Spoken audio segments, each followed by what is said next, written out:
Swastiastu. Halo teman-teman, perkenalkan nama saya Dewi Cika Dwi Eriani, nomor absen 29, NIM 2311031356 dari kelas B3 Denpasar. Nah, pada kesempatan kali ini saya bersama Kak Dwi Septiani selaku narasumber saya pada hari ini. Kak Dwi Septiani dipersilakan untuk memperkenalkan diri. Terima kasih Cika. Sebelumnya Om Swastiastu.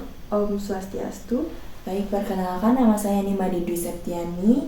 Pada hari ini saya berkesempatan menjadi narasumber dari Cika. Nah, di sini saya bersama Kak Dwi Septiani akan berbincang-bincang terkait media PowerPoint dalam proses pembelajaran. Nah, Kak Dwi, pertama saya mau bertanya, apa sih media PowerPoint itu menurut Kakak sendiri? Baik, terima kasih ya pertanyaannya Cika. Jadi kalau kita bicara mengenai PowerPoint, sudah tidak awam lagi di telinga kita ya. Karena mungkin sudah dari SMP kita melihat apa sih itu PowerPoint. Tidak jarang guru-guru kita mengajar kita dari media tersebut. Dan itu membuat pelajaran jadi lebih menarik dan ekspresif. Nah, dari saya sendiri, PowerPoint itu perangkat lunak presentasi yang dikembangkan oleh Microsoft. Ini digunakan untuk membuat slide presentasi yang dapat digunakan dengan berbagai tujuan. Contohnya bisnis, akademis, maupun hiburan.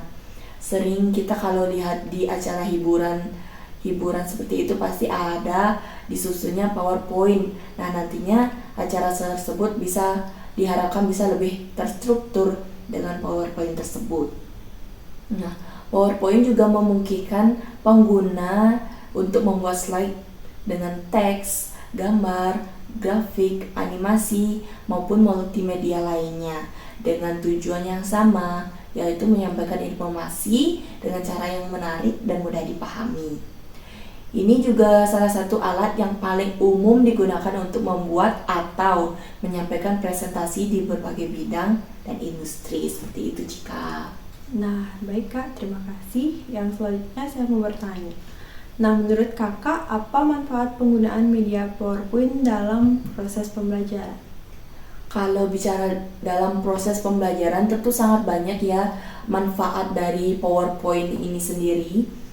Pertama itu contohnya visualisasi informasi. Jadi PowerPoint nantinya itu memungkinkan penyajian informasi dalam format visual yang lebih menarik. Jadi dalam pembelajaran siswa maupun mahasiswa tidak menonton hanya membaca teks saja. Dan nantinya itu akan membuat mahasiswa cepat bosan dan bahkan tidak mengerti dengan pembelajaran tersebut. Nah, PowerPoint ini diharapkan dapat membantu mahasiswa maupun siswa dalam memahami konsep yang kompleks dengan lebih baik melalui gambar, diagram, maupun grafik. Tidak hanya itu, manfaat yang lain juga ada organisasi materi. Dalam konteks organisasi itu dapat kita tuju seperti terstruktur. Pastinya dalam organisasi itu pasti terstruktur dan teratur. Sama seperti PowerPoint itu yang bertujuan untuk mengatur materi pembelajaran yang dengan secara terstruktur. Nantinya ini dapat memudahkan siswa untuk mengikuti alur presentasi dan memahami informasi secara kronologis dan tematis. Selanjutnya, ada juga memfasilitasi pemahaman. Pasti kalau seperti yang saya bilang tadi itu kalau menonton teks saja pasti siswa akan cepat mengantuk dan nantinya tidak paham akan pembelajaran yang disampaikan oleh dosen maupun guru. Nah, PowerPoint dapat digunakan untuk menyajikan informasi dengan cara yang lebih mudah dipahami oleh berbagai jenis pembelajar termasuk visual, auditory, dan kinestetik. Ada animasi dan efek khusus juga yang dapat digunakan untuk menyoroti poin-poin penting dalam pembelajaran dan menjelaskan konsep-konsep yang rumit. Next, itu ada mempermudah retensi informasi. Dalam konteks ini, dengan menggunakan PowerPoint dengan elemen visual yang ada di dalamnya, juga audio visual, dan dalam PowerPoint ini dapat membantu meningkatkan retensi informasi siswa, dan juga penggunaan gambar, grafik, serta video dapat membuat konsep menjadi lebih mudah diingat dan juga mudah dipahami. Seperti itu Cika, untuk kurang lebih seperti itulah manfaat dari PowerPoint. Sebenarnya masih banyak, tapi kalau dijelaskan pasti durasinya tidak cukup. Iya. Nah, ada lagi pertanyaan untuk Kak Dwi, yaitu bagaimana cara meningkatkan motivasi belajar melalui media PowerPoint tersebut? Cara meningkatkan motivasi belajar, tentunya kita dapat menggunakan elemen-elemen yang ada di dalam media PowerPoint tersebut. Contohnya, menggunakan gambar atau grafik yang menarik.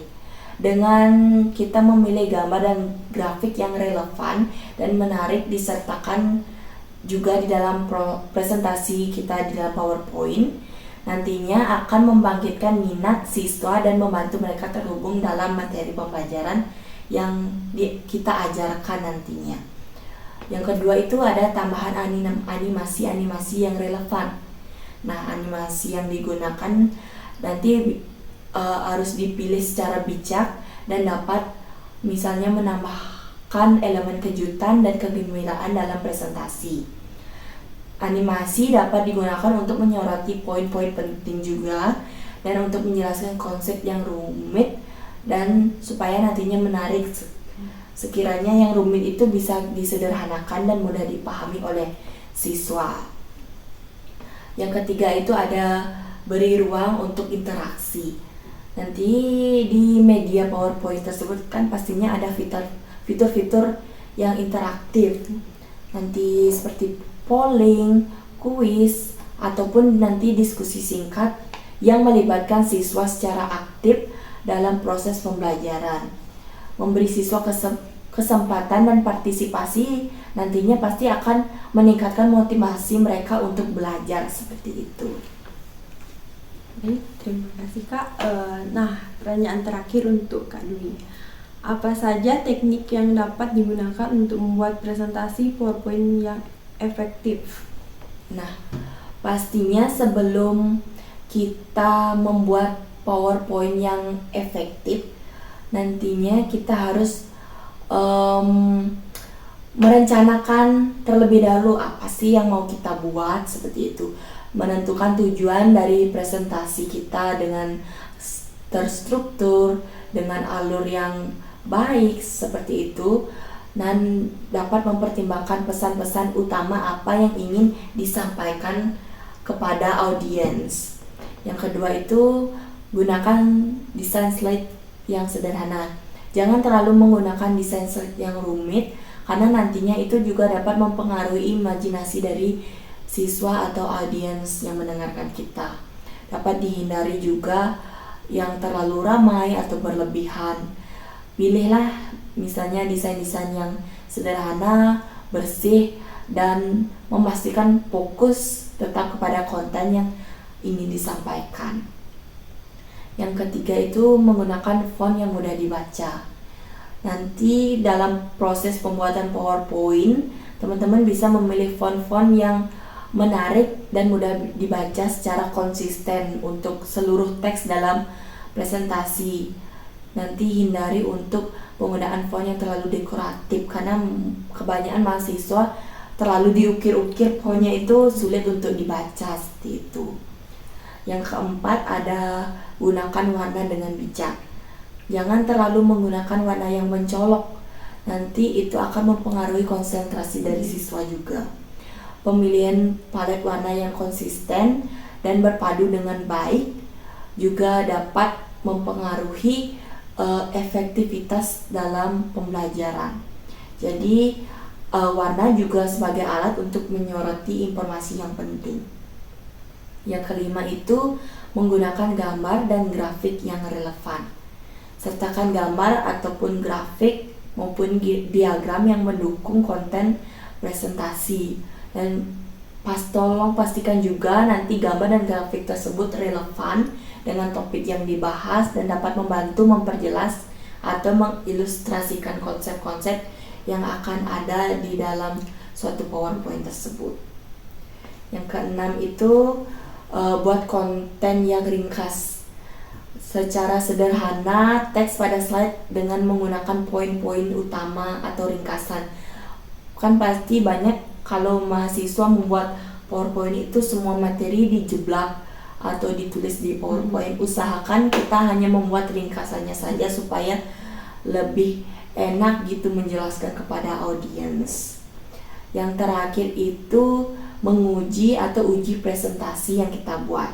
Sebelum presentasi, kita dapat uji presentasi untuk memastikan bahwa semua slide berfungsi dengan baik. Tidak ada nantinya slide yang masih berantakan seperti itu, dan teks juga bisa dibaca dengan jelas.